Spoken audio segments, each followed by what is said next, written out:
Broadband. Ms. Mackey, please take the position. Introduce yourself, full name, your position for the record, please, and then commence your testimony.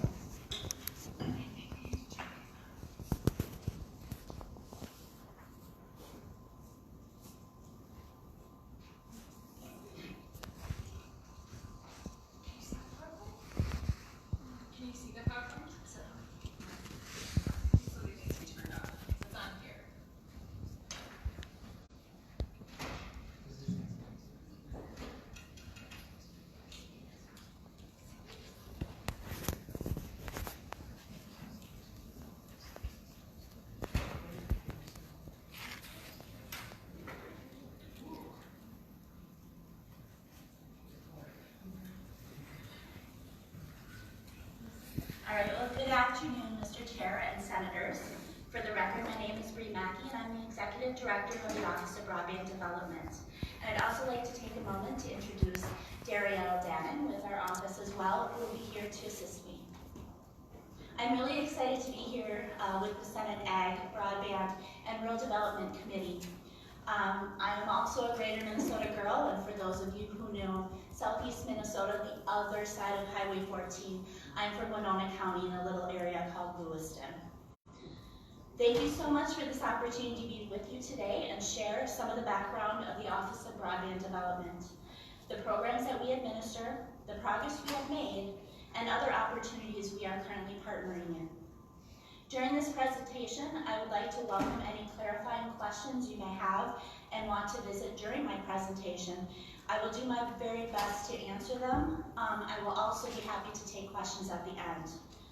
If we do need to follow up, we are happy to do that as well if myself or Darielle do not have the answers for you today. And with that, Mr. Chair, Senators, I'm happy to jump right in. So the first slide here on the screen gives a timeline, and I know it's very small, and I apologize for that, but I do want to hit a couple of highlights within this. So since 2008, the first Broadband Task Force was created by statute. And further down a couple of years, we did have broadband goals that were established, and at those times, those were 10-5, and that was to hit that by 2015. In 2011, the Dayton administration created the first Broadband Task Force by executive order for his administration. And then in 2014, the Border-to-Border Infrastructure Grant Program was created into law, and at that time, $20 million was appropriated. When we jump down to the next arrow, I want to highlight 2016, the broadband goals were revised, and those revisions were 25-3 by 2022. And then we also created goals of 100 by 20 by 2026. At that point, there was also $35 million appropriated in the grant program. In 2019, I want to highlight that the Border-to-Border Grant Program had $20 million appropriated for the 2020 year, and then also we created the Telecommuter Forward Program. And at this time, Governor Walz created his task force on broadband as well. And finally, jumping to 2022, the governor approved $25 million, or little, it was almost $100 million for broadband grants for 61 projects in 48 counties across our great state. And we also used funding that was leveraged from our Capital Projects Fund to utilize and do those projects.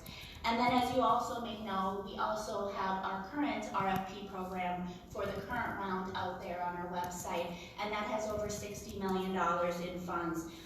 And also we created the low density pilot program and the line extension program, and those are both new, and I'll go over a little bit more in later slides. With that, I just want to highlight one piece of the policy framework that I'm really excited to share, is the digital equity piece that is new. You know, we, for a long time in Minnesota, have focused really strongly on the infrastructure piece, and we're doing an incredible job with that, and there's still much work to be done. But incorporating digital equity in all of our work is a really exciting piece for our office and for DEED and the state. Again, as a reminder, our goals listed 2022 to have at least 25% 25 by 3, and our goals in 2026 is 100 by 20. So with that, where are we at? In this slide, we have done a lot, and we're really excited about that, but we also recognize that about 12% of our state still do not meet the goals of the 100 by 20.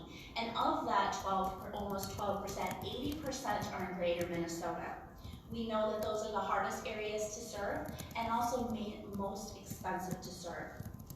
And this also equates to about, in rural Minnesota, between around 1 out of 3 households that do not have the 100 by 20 speeds. The next couple of slides I just want to show, and I know they're hard to see on the screen, but sort of where we are at. So the first 2 slides are based on county data. And so you can sort of see where the gaps still are across the state. And again, the 100 by 20 is about 12%. You can see the 88.29% statewide have that availability, which leaves almost 12%. And then on the following slide, same data, only broken down by city and township. And again, on the left is the 25/3 speeds, and on the right is the 100 by 20. Yes, so the red is the lower areas, and then, yeah, so read it that way. And same on the other side with the yellow. All right, so now I want to jump into our broadband program. So here are the programs we currently administer through our office. Most of us know the border-to-border broadband infrastructure program. And as I stated, we have 2 new programs, a lower population density pilot program that is in with our border-to-border broadband program. We also have the line extension program. And as I had mentioned, we are working on our digital equity. And we do have the telecommuter forward certificate program. And as always, we want to leverage as much and maximize as much as we can with our federal programs as well. On the next slide, just the purpose and the reason why the border-to-border grant program was created was really to find a way to meet the financial needs of our providers to reach areas in our state and maximize the infrastructure using federal and state funding, and also get to the speeds that are needed in our state. And just a reminder, allowable expenses are included and listed above, but for every project, we do have the project designs, the construction, the labor, etc. In the next slide, it talks about who is eligible to apply for these border-to-border dollars.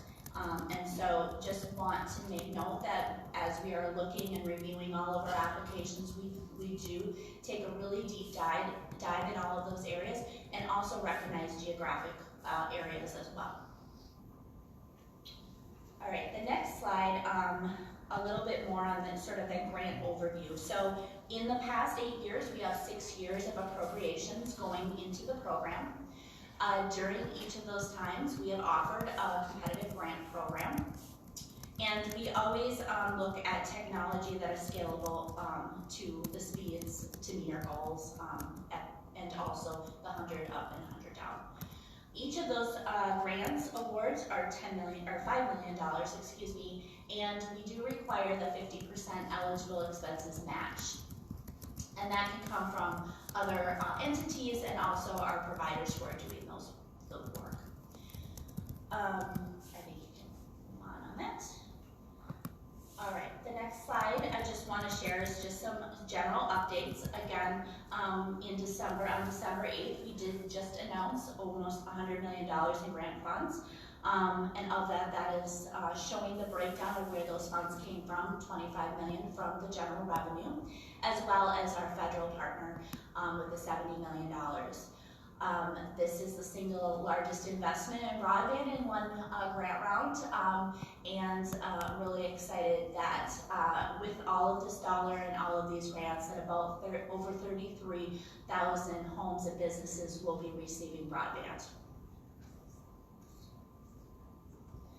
The next slide I just want to talk about is prior to the the round that I just talked about. In the past 6 years prior to this recent one, a little over $126 million has been allocated and into different grants. We have received over 360 grant applications, and we've made over 179 grant awards during that time period. And you can see the additional data that is listed there. And also the map is really great to show where those locations of the grants are. And again, I know it's hard to see up on the screen, but it is shows it based on year as well.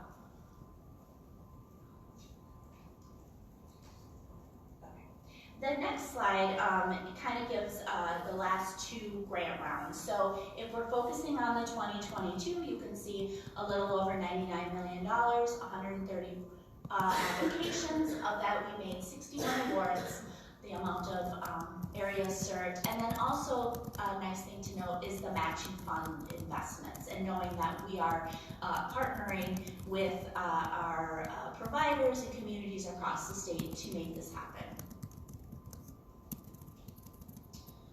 All right, and then I did talk a little bit about this, but just so you know, again, to highlight that we do have our 2023 grant round that is currently open. Within that, there's $67 million in funding available in the Border to Border traditional program. And again, that program is a 50% cap up to, or 50% match up to a cap of $5 million per project.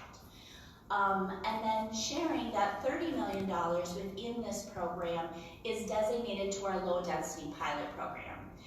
The low density pilot program is really because we know that those last areas to serve are most expensive, and really listen to our partners and our providers and make this happen. So this is actually a 75% match with a cap of $10 million per project. It's the same application as our Border to Border grant program. However, there are some additional questions to justify the higher costs needed, and also the density in which they are meeting the goals per mile. So if there is, say, for example, 1 pass per mile, then maybe they would get, the maximum additional points, and so on as they add passes per mile. So really targeting those low areas. And we hope to do some grant award announcements in the summer of this year. All right, so the line extension program is also a new program, and there's $15 million in this program. This is really to help people registered in unserved areas. We have a portal on our website, and people can also call, and they can also send in paper applications as well, and we have been processing those. I just want to share a quick story of why this is so important. We had one family call us in May of 2020 and share that they had 2 people working from home, 2 students going to school. They could see the line from the road. There it was. And however, to get it from their home to their door was over $2,000, and that just wasn't feasible for them. So this program is an opportunity to really reach and help all people get that last little bit and get it to their home, and it's not quite so far away. There is more information on here about sort of how it works, but there will be a 60-day reverse auction. We're reviewing applications every 6 months, so we'll continue to do that until the money is spent. Already we have, it's capped at $25,000 per location, and so we're hoping around 600 applications will be, or people will be able to serve homes.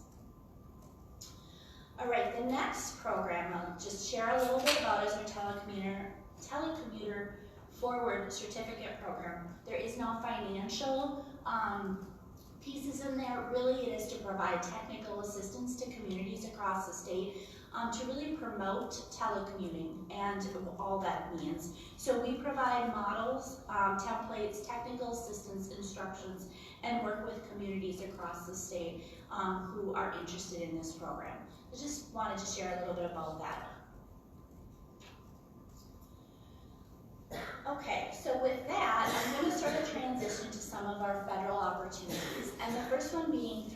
Infrastructure Investment and Jobs Act. And so this is, the federal government is making about $65 billion available nationally for broadband. Within that, there are 2 programs, and Minnesota has approved grant agreements for both of them. The first one is our BEAD program, which is the Broadband Equity Access and Deployment. So if you hear me say BEAD, that's kind of the infrastructure part of this.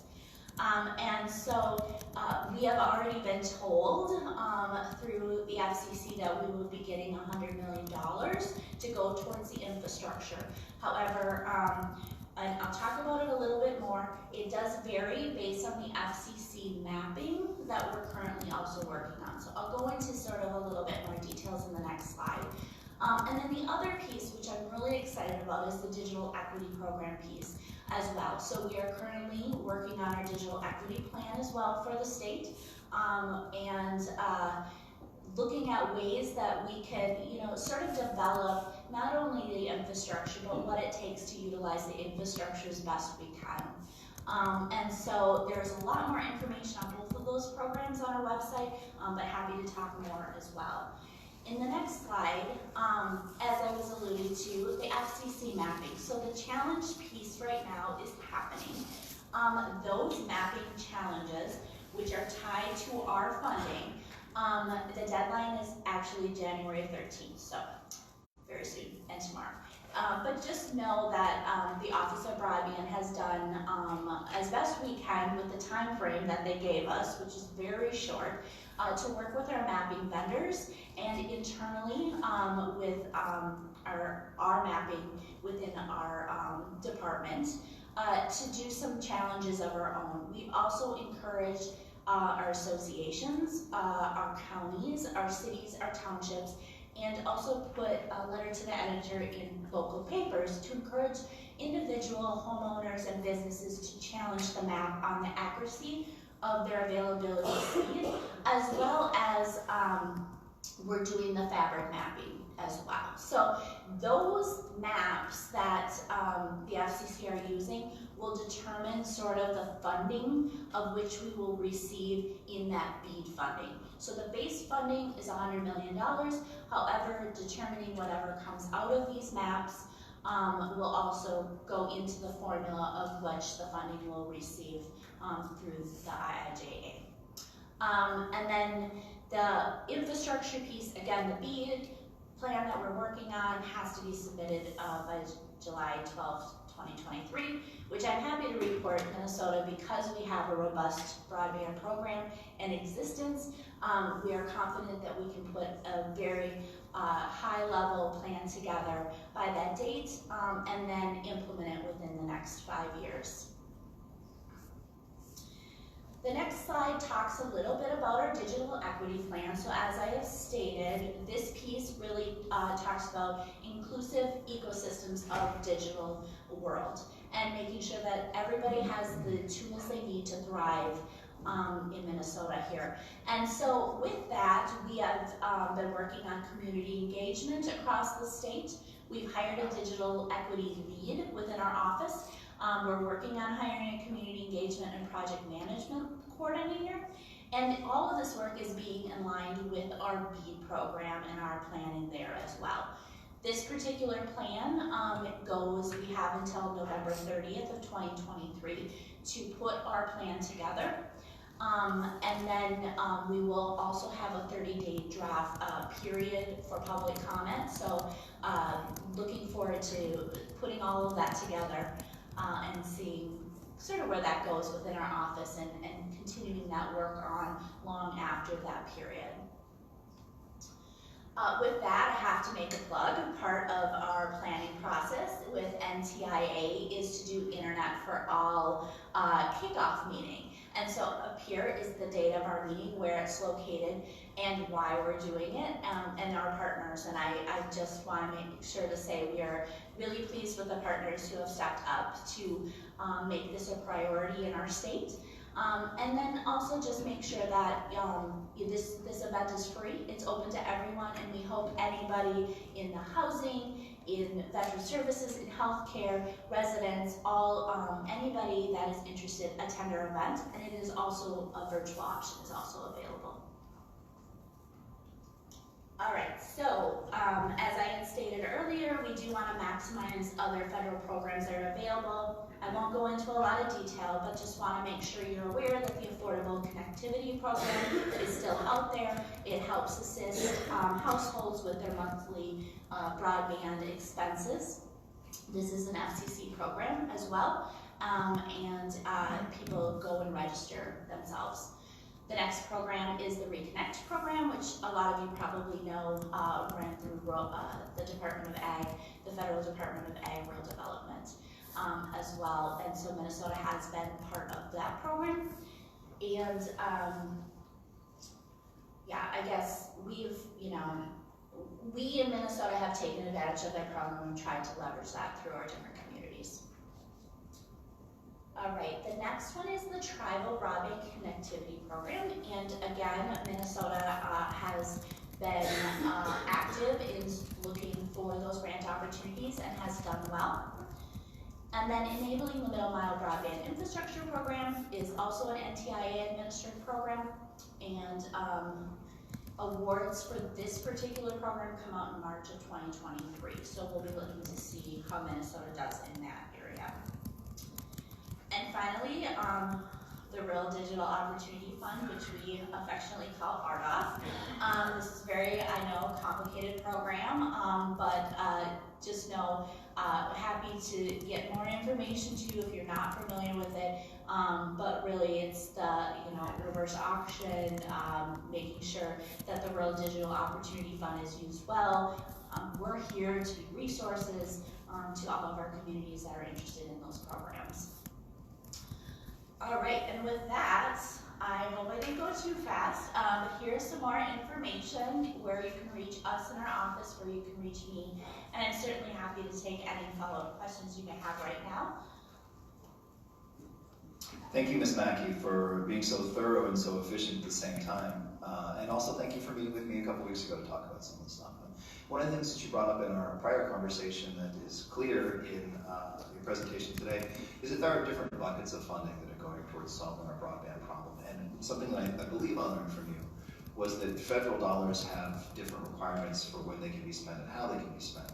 Would you mind explaining that a little bit? Because I think that there's a potential for a perception that we're getting all this federal money so the state has less responsibility. And my understanding from talking with you is that because of distinctions in how federal and state dollars are spent, that's actually a reason for a greater and more robust investment from the state to make sure the broadband coverage reaches everyone. Could you explain that a little bit for us, please, if you would mind, Ms. Mackey? Sure, thank you, Senator. I would just like to point out that, yes, so for instance, in the IIJ funding and the BEAD funding, that particular program for infrastructure could go up to 75% cost share on the federal piece. And then at the state level, our traditional border-to-border program is at 50% cost share. And so there, certainly we are leveraging funding, but there are opportunities at a state level to maybe make some adjustments, which I think we also have done in the low density pilot program, as well as the line extension, looking at what we currently have and what we offer, and then what is left to be served and how we can do that effectively with our providers to be able to really get to those last areas that are the most expensive. Some of the other programs, you're absolutely right that they need to leverage state funding and state resources in order to get here as well. And so each program is very complicated, which we all know and expect, and has different rules. And so I apologize if I don't know every single program and where it is at, but it is very fluid, and it is something that our office takes a look at to make sure that we are maximizing our federal resources with our state resources. Thank you, Ms. Mackey. Questions from members? Senator Kunish. Thank you for this review on all of these. Would you explain what these auctions are? When you refer to auction, what is that? Ms. Mackey. Yes, thank you, Senator, Mr. Chair. I think when I talk about that, what I'd like to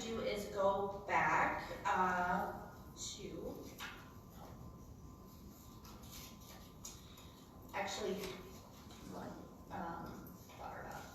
we can put the RDOF up there, which is the federal program, but I kind of want to talk a little bit about the low density pilot program and how that is going to work.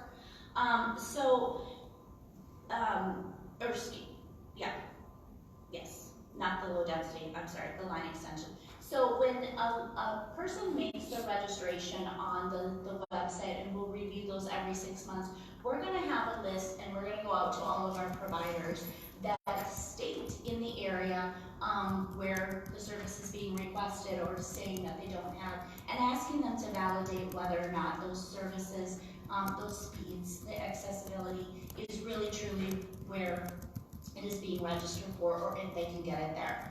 If they can't or do not have a desire to, then it would go out for a reverse auction where other providers could come in and say, we can get it done. And so that is sort of the approach we're taking within that program. When it comes to the RDOF, that's really complicated. It's very similar because if it sort of is, the current provider has it, but if they can't do it and can't validate they're doing it, then it goes into that reverse and then opens it up for others that may have an opportunity to get the service where people need it if it can't be done. Follow That, Senator Finish? So does that mean that if one provider lays all the materials that they need and all the connectivity, the next, and then they say, oh, we can't provide the adequate service, does the next provider that maybe purchases that auction and wins the auction, then do they have to come in and lay their own material as well? Or do they have access to those same, and I don't know the lingo for the cables or whatever it is. Ms. Mackey? Thank you, Mr. Chair. Thank you, Senator. This is where it gets really complicated, and I apologize that I'm probably not going to explain this as best I can. So our hope with the line extension portion of this program, that if you can see it and it's right there, that those providers would now have a financial incentive because they can apply for up to the $25,000 to be able to get that line to the door, that they would have the first opportunity and want to do that. I know that providers often work together, especially with our cooperatives, but I can't answer for them if they would be willing and how they would get that done if they choose not to. Thank you. And I do have one more question. Senator Finish? When on the slide, Infrastructure Investment and Jobs Act, when you talk about digital equity programs, are those just for households or businesses, or are those also for education, schools, universities, libraries, or are we just talking about like businesses and economic things? Ms. Mackey? Thank you, Mr. Chair. Thank you, Senator. So the digital equity plan, in my mind, and as we are working through our office and as we do our kickoff meeting, really brings everybody together. And it is an opportunity for the state of Minnesota to create whatever digital equity we see as important. And that's why it's so important that we make sure it gets out there widely to all types of organizations and individuals. In this particular grant round, it is we receive funding for the actual planning portion. We are working on a grant, small, like micro grants, non-competitive grants within the dollar amount. I believe it's around, it's a little under $1 million for all of this work. But for organizations who are maybe financially, it's not feasible to be as invested in the digital equity plan, to have micro plans so that they can designate staff and resources with the help of our office to be part of that process, because we don't want anybody not to participate because they don't have the staff resources or financial resources to drive into meetings and participate in events for the short window of time where we're doing the planning. It is my also understanding with the BEAD funding, whatever funding we do not use and whatever is within our plan that doesn't go to infrastructure, we can utilize that for digital equity work as well. So at this point, because we're still in the planning process, I am not sure what is going to come out based on the Minnesota needs and desires in our digital equity, and really it isn't my plan or NTIA's plan, it's Minnesota's plan. And so I'm really excited to see what comes out of that, and then that will help kind of guide our work and hopefully all of your work in the next step of digital equity in Minnesota. Thank you, Ms. Mackey. Further follow-up? Senator Daines, please. Well, thank you, Mr. Chair and Director Mackey. Just a question for you. The match grants where we can get up to $5 million that are out in rural Minnesota, and then there's a $5 million match. So typically that $5 million match, where would that come from? The provider that is going to be receiving the grant, would that be the logical place, or would it come from communities? Where would that come from? Ms. Mackey?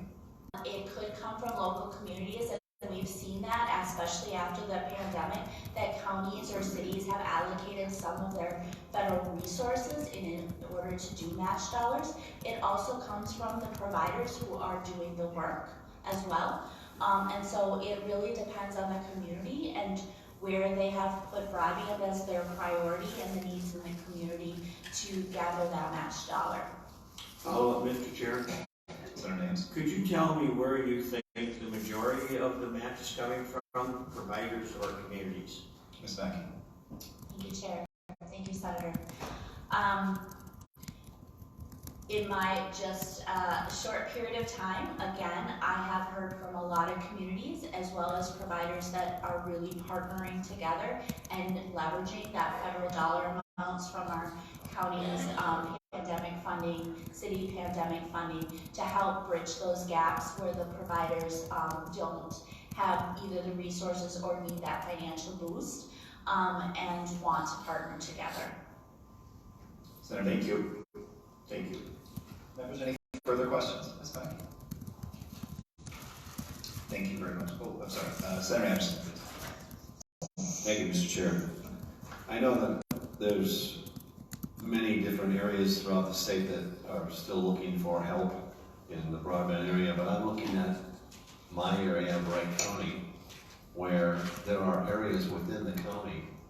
It shows on the map here that we're pretty well taken care of, and yet I get complaints from people within my immediate Senate district saying, we can't even get dial-up. So I'm just wondering, we're looking at giving all these grants to these other places where they don't have very much. What about finishing out these places that, according to the map, are complete? What's the proposal there? Ms. Mackey? Thank you, Mr. Chair, Senator. So that's a really great point. I'm glad that you brought that up. And I probably should have brought it up when we were talking about the FCC mapping. One of the really important pieces of that mapping is multi-unit dwellings. If a multi-unit dwelling has a resident within there that is marked served, then the whole dwelling can be marked served. And so again, the FCC mapping right now is a critical component of making sure that people are going on and checking to see whether they're shown served and doing those challenges. And also just know our office takes that very serious, and it is a digital equity piece that we're taking a look at. Also why we are really targeting and working with our housing authorities, making sure that they are aware of our event, having conversations about digital equity and infrastructure in our office, and sort of looking beyond the traditional broadband areas to meet those goals. So I really appreciate that question, and I think that it does often get missed that in our urban areas there are also a lot of unserved people. Following, Senator Anderson? Thank you, Mr. Chair. Ms. Mackey, so as you mentioned earlier in your testimony that a lady who couldn't get her line extended because it was $2,000 or something like that. I have several people like that who are, is there any assistance provided to help complete the build out of broadband in these areas where your map shows it's initially complete? What about us? Is there any assistance that you provide for a person like that lady that was just saying, I can't afford that $2,000 to get that broadband put in my house? Ms. Mackey. Thank you, Mr. Chair, Senator. I think that is precisely why the line extension program is so critical and important. And again, the registration for that was in the slide with the phone number. I would encourage you to encourage your constituents to go on and register. We also at the office are happy to walk through people with registration on that, and that will give us a good solid number, and also taking a thorough look at all of those locations. So that's precisely why this program is in existence. Mr. Chair. Thank you, Senator Anderson.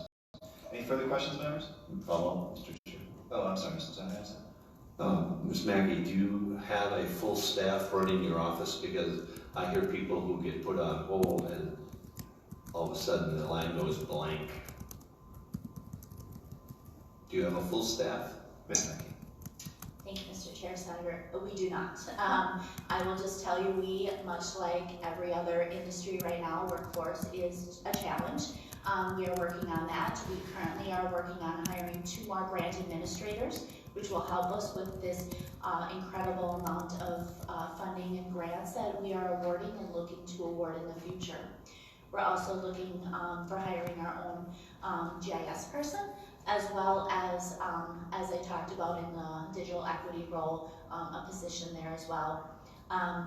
Being fairly new to the office myself, I'm still filling it out and trying to understand where those are needed. So I will say the staff that we have are incredible, hardworking, working extra hours to make sure that these grants came out in a timely manner, because we want to get the funds out there to people and our residents as quickly as we can. But yes, we are challenged with workforce shortages as well. Senator Anderson, any follow-up? Thank you, Ms. Mackey. Any further questions from members? Senator Western. Mr. Chair, to the testifier, you brought up the word digital equity multiple times. Can you explain that more? What are you referring to when you keep referring to digital equity? Ms. Mackey. Thank you, Mr. Chair. Thank you, Senator. When I think of digital equity, it's making sure people not only have the resources, the broadband, the infrastructure to be able to access it, but also the tools and the skills, the equipment in order to really thrive in our broadband economy. And that includes all walks of life. It includes all areas such as our economic development, being able to access state programs, our education systems, our healthcare systems, our agriculture, who obviously is an important piece of this, and making sure all Minnesotans have what they need in a fair and equitable way. And also, when we talk about access, is it affordable? Senator Western, any follow-up? So, Mr. Chair, Ms. Mackey, are you saying that the office is expanding their role to make sure people are educated how to use broadband and learn how to use the internet? Can you explain that a little bit more as your previous answer talked about? Ms. Mackey. Thank you, Mr. Chair, Senator. So just a reminder, and on the digital equity piece, this really came out of the IIJA funding. As part of NTIA's requirements with our BEAD, it's also to do a digital equity plan. So at this point, I'm not saying that we are going to do some of these educational programs ourselves per se, but we want to identify within a plan what is needed in Minnesota and how can we as an office best leverage that and work with the organizations who are currently doing that work, understand the needs within the scope of their work, and put that in a solid plan that represents the state of Minnesota around digital equity. Senator Western. Mr. Chair, Ms. Mackey, getting back to the funding that was passed the last year, can you give us an update of how many of those dollars are out the door? I know there's been a recent round of proposals and I think even grants, and what is left, and how efficient are you able to get that out with the staff shortage you just talked to us about too? Sure. Thank you, Mr. Chair and Senator. I would like to follow up with you on the exact numbers. I don't have those in front of me as far as past grants. I do have the information on the number of applications, the dollar amount requested, what was awarded, but as far as the completed infrastructure, I don't have those in front of me. And so I would like to get back to you on that if that's okay. Mr. Chair, Ms. Mackey, I'm just looking for maybe bigger numbers or broader topics. Of the $210 million approved last year, how much of that has been put out as through RFPs and encumbered or likely to be encumbered? 100 million of it, 150 million, 20 million, just those numbers is what I'm looking for. Just in those categories, and we also gave you some additional pilot projects or dollars to do some work on mapping, as well as innovative options for some of the last hard to serve last mile extensions that you were talking about. So just those categories, how much of those dollars are in RFPs roughly, and how many dollars are left, and maybe a timeline on when the rest will be put out, and coupled with your staffing shortages, is that holding you up on some of those proposals and getting them out the door? Ms. Mackey. Thank you, Mr. Chair, Senator. So broadly speaking, I will say in December we did award over $99 million in grant applications for over 33,000 homes and businesses across the state of Minnesota. So those awards are out. Our office are working on them right now, getting all of the contracts signed with the grant awardees, and we hope construction will start as soon as the ground defrosts. As well as just noting that the $67 million in the current grant round is up on our website, and I believe the application period will close on that March 2nd. So those are the two most current ones. In 2020, we had over $20 million in grant awards going out the door with 64 applications received. And so those are kind of the highlights of the last few years of where we're at. Again, just based on previous years, I'm not exactly sure how many have been fully constructed and out the door, but I will just note the last two that I were talking about, are fairly new, and our staff are working really diligently with all of our providers to get those contracts in place so that construction can start as soon as possible. We hope on the most recent round that we will be making those grant announcements in early summer. Thank you, Ms. Mackey. Senator Western. Mr. Chair, Ms. Mackey, to the staffing question that I asked, are some of those things getting delayed because of your staff shortage? Senator Anderson talked about constituents calling in and not being able to get somebody to answer the phone, or their phone gets dropped after they're put on hold. How much of this is getting delayed because of staff shortages and shortages in your office, the ability to get the work done? Ms. Mackey. Thank you, Mr. Chair, Senator. This is certainly a priority for myself as a new leader in this office, as well as the office. The grant administrator positions that I had talked about earlier, we are working on finalizing the applicants and doing some hiring there, which will really help ease some of those delays in the current grants that we have and help administer them as we move forward into the summer months. And again, the other two programs, other two positions are certainly high priority for me. our staff of 6, again, with the dollar amounts, the amount of grants, the work that we do, we are highly efficient and highly effective. I believe that my staff is well trusted with our providers and the communities that we serve. We understand your concerns, we have them too, and we're working incredibly hard to meet those needs. And Mr. Chair, final question.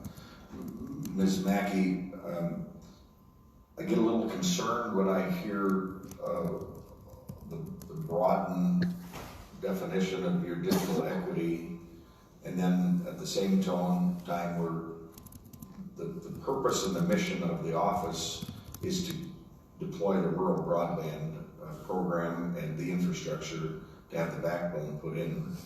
And I guess I'm a little concerned hearing from you talking about the purpose of turning your office into an education of people using it, using the internet.